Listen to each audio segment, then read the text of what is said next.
अस्सलाम वालेकुम। Last lecture के अंदर हमने नेटवर्किंग को डिस्कस किया था। उसके कुछ बेसिक्स टर्मिनोलॉजीज को हमने यहाँ पे लास्ट टाइम देखा था, उसकी कुछ एप्लीकेशंस को हमने वहाँ पे डिस्कस किया था और हमने ये भी देखा था कि नेटवर्किंग में क्यों ज़रूरत पेश आती है। तो किसी नेटवर्क की जब हम बात करते हैं तो उसकी कुछ फंडामेंटल करेक्टरिस्टिक्स होती हैं, जिसको हम आज डिस्कस करते हैं, और उसके कुछ अदर टर्म्स को भी जो है नेटवर्किंग से रिलेटेड चीज़ों को, बेसिक्स चीज़ों को डिस्कस करते हैं। सबसे पहले उसकी जो फंडामेंटल करैक्टरिस्टिक्स में आती है, वो सबसे पहली बात जो है वो डिलीवरी है। डिलीवरी का मतलब है कि आपका जो डाटा जो सोर्स से डेस्टिनेशन की तरफ मूव करता है, सोर्स से डेस्टिनेशन की तरफ जाता होता है, तो उसकी जो मैसेज की डिलीवरी है वो करेक्ट डेस्टिनेशन तक होनी चाहिए। फॉर एग्जांपल, अगर आपने कोई मैसेज सेंड किया है, सेंडर ने कोई मैसेज सेंड किया है किसी दूसरे रेसिपिएंट को, तो एग्जैक्ट लोकेशन के ऊपर उसको रिसीव होना चाहिए, करेक्ट डेस्टिनेशन के ऊपर उसको रिसीव होना चाहिए, और इंटेंडेड रेसिपिएंट ही उस मैसेज को, या जो भी आपके पास डाटा पैकेट्स हैं, कोई सेगमेंट्स वहाँ पे मौजूद हैं, उसको वहाँ पे पहुंचना चाहिए। तो सेकंड इसके अंदर कैरेक्टरिस्टिक्स के अंदर आ जाता है एक्यूरेसी है। एक्यूरेसी का मतलब ये है कि system must deliver the data accurately. उसके अंदर किसी किस्म की जो है उसकी ट्रांसमिशन के अंदर अनकरेक्टेड डाटा नहीं होना चाहिए, अनयूजेबल डाटा जो है उसके अंदर नहीं होना चाहिए। जो डाटा की डिलीवरी है वो मोस्ट एक्यूरेट होनी चाहिए, उसके अंदर एरर्स नहीं होने चाहिए, उसके अंदर जो है वो ट्रांसमिशन के अंदर जो है वो किसी किस्म की प्रॉब्लम नहीं होनी चाहिए। तो जब हमारी ट्रांसमिशन होती है तो उसके अंदर किसी किस्म के जो उसके डाटा के पैकेट्स हैं वो उसके अंदर मिसिंग नहीं होने चाहिए, उसके अंदर किसी किस्म की डिस्ट्रैक्शन नहीं होनी चाहिए। जो जो डाटा, जिस तरह से डाटा सेंडर डाटा सेंड करे, उसी फॉर्म के अंदर ही रिसीवर को डाटा रिसीव होना चाहिए विद एक्यूरेसी। उसके बाद हमारे पास जो है इसके अंदर टाइमलाइन आ जाता है कि जब भी डाटा सेंड किया जाता है सेंडर की तरफ से, तो विद इन एग्जैक्ट टाइम जो है उसको रिसीव होना चाहिए रिसीवर के पास। इसके अंदर डाटा रेट जो हमने लास्ट लेक्चर के अंदर डिस्कस किया था बहुत ज़्यादा इंपॉर्टेंट होता है। मैंने लास्ट टाइम कहा था कि जो डाटा रेट जिस नेटवर्क का अच्छा होता है, एफिशिएंट होता है, और उस नेटवर्क के ऊपर हमेशा कस्टमर की जो है वो सेटिस्फेक्शन होती है। तो टाइमलाइन के अंदर हमारे पास स्पेशली जो वीडियो डाटा है या ऑडियो डाटा है, उसकी जो डिलीवरी है स्पेसिफिकली सोर्स से डेस्टिनेशन तक, वो हमेशा इंपॉर्टेंट होती है। तो एक स्पेसिफिक टाइमलाइन के अंदर जो डाटा वहाँ पे डिलीवर हो जाता है, तो उसके अंदर किसी किस्म का डिले नहीं आता। तो इस तरह की डिलीवरी को जो है हम कहते हैं हमारे पास वो रियल टाइम ट्रांसमिशन कहलाती होती है, या हम कहते हैं एक स्पेसिफिक टाइमलाइन की जो डेडलाइन है, वो नेटवर्क अगर उस सारी डेडलाइन को मीट कर रहा होता है, तो हम कहते हैं वो नेटवर्क जो है वो हमेशा एफिशिएंट कहलाता होता है।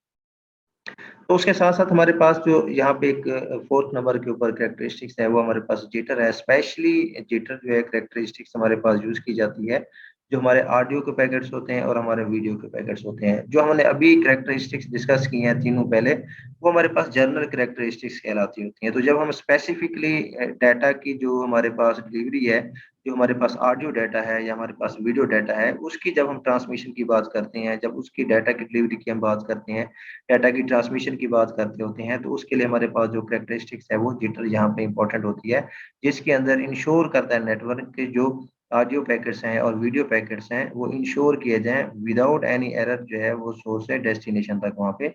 पहुँचने चाहिए। तो यहाँ पे डिफरेंट कंपोनेंट्स जो हैं वो आपके सामने यहाँ पे मौजूद हैं कि जब भी कोई नेटवर्क डिज़ाइन किया जाता है, जैसे अभी हमने देखा कि उसकी कुछ फंडामेंटल कैरेक्टरिस्टिक्स होती हैं कि डाटा आपका एक्यूरेसी के साथ जाना चाहिए, डाटा आपका रिलायबिलिटी के साथ जाना चाहिए, उसकी डिलीवरी जो है वो एग्जैक्ट जो है वो रिसीवर के पास जानी चाहिए, जो टाइमलाइन दी जाती है उसी टाइमलाइन के अंदर जो है आपके डाटा को वहाँ पे जो है वो पहुँचना चाहिए। उसके अलावा अगर ऑडियो वीडियो पैकेट्स हैं तो वो भी एफिशिएंटली वहाँ पे पहुँचे। तो ये जो सारी की सारी कैरेक्टरिस्टिक्स मीट करती हैं, उस पर्पज़ के लिए नेटवर्क के अंदर कुछ कंपोनेंट्स मौजूद होते हैं जो इसके अंदर इन्वॉल्व होते हैं। जैसे सेंडर और रिसीवर हैं, 2 इम्पोर्टेंट जो हैं वो पर्सन हो सकते हैं। कोई 2 डिवाइसेज़ यहाँ पे हो सकती हैं, डाटा सेंड करने वाला और डाटा रिसीव करने वाला। तो डेफ़िनेटली सेंडर और रिसीवर को मिलाने के लिए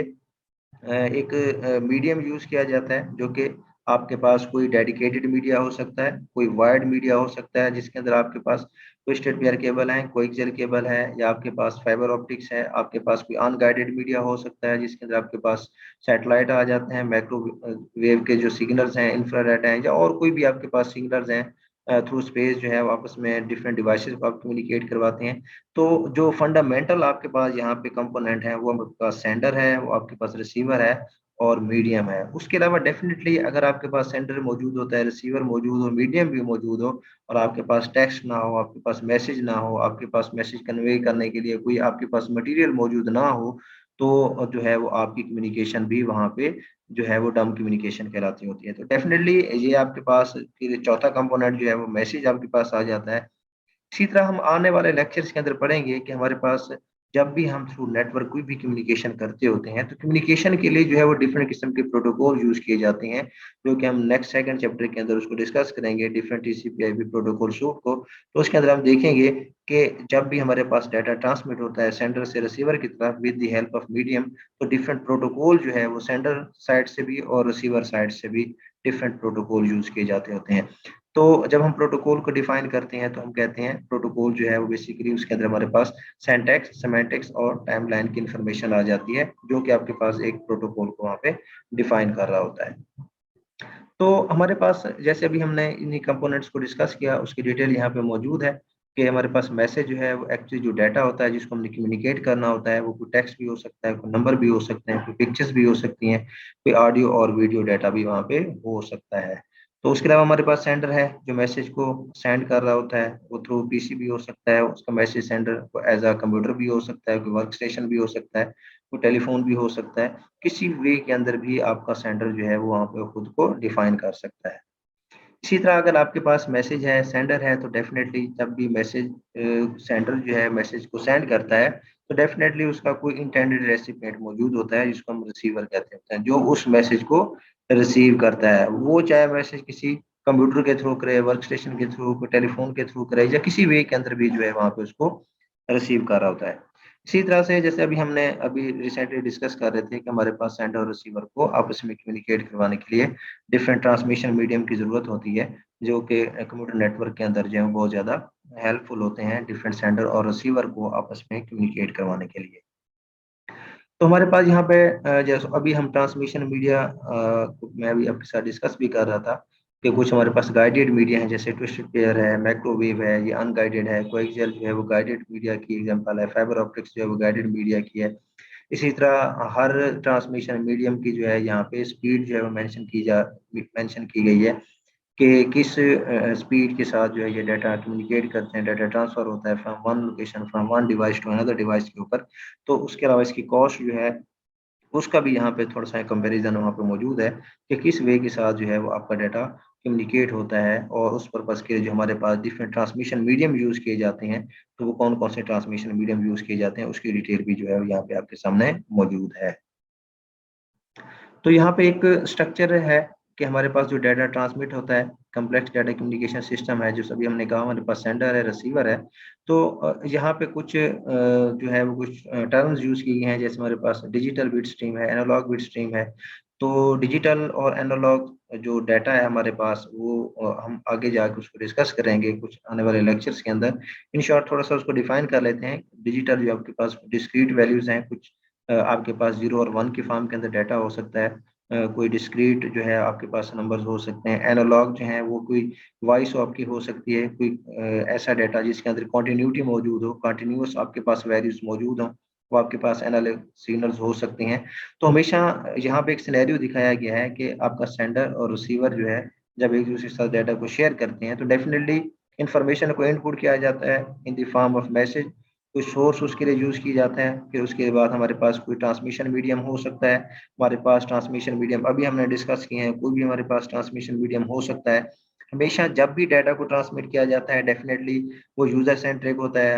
हाई लेवल लैंग्वेज के अंदर मौजूद होता है। जो आपके सिस्टम हैं वो उसको कन्वर्ट कर देते होते हैं, जो ट्रांसमिट कर देते हैं डिफरेंट आपके पास डिजिटल बिट स्ट्रीम के अंदर। फिर जब रिसीविंग एंड के ऊपर जो आपके पास एग्ज़ैक्ट डेस्टिनेशन मौजूद होता है, वहाँ पे जब आपका डाटा वहाँ पे पहुँचता है, जब आपको उसकी आउटपुट इन्फॉर्मेशन वहाँ पे मिलती है, आउटपुट डाटा वहाँ पे आपको रिसीव हो रहा होता है, तो जिस फ़ॉर्म में आपने डाटा सेंड किया था, उसी फ़ॉर्म के अंदर ही वहाँ पे रिसीव होता है। लेकिन दरमियान में जब उसकी इन कम्युनिकेशन होता है, जब सोर्स उसको डाटा को सेंड करता है, तो वो कन्वर्ट हो जाता है डिजिटल स्ट्रीम के अंदर और जब भी रिसीविंग एंड पे पहुँचता है, तो वो डिजिटल फ़ॉर्म के अंदर ही पहुँचता है, बट उसको जो है वो फिर कन्वर्ट कर दिया जाता है आप जो ह्यूमन है उसकी अंडरस्टैंडेबल फॉर्म के अंदर। तो इस तरह से कॉम्प्लेक्स डाटा कम्युनिकेशन जो है वो वहाँ पे सक्सेसफुल होती है।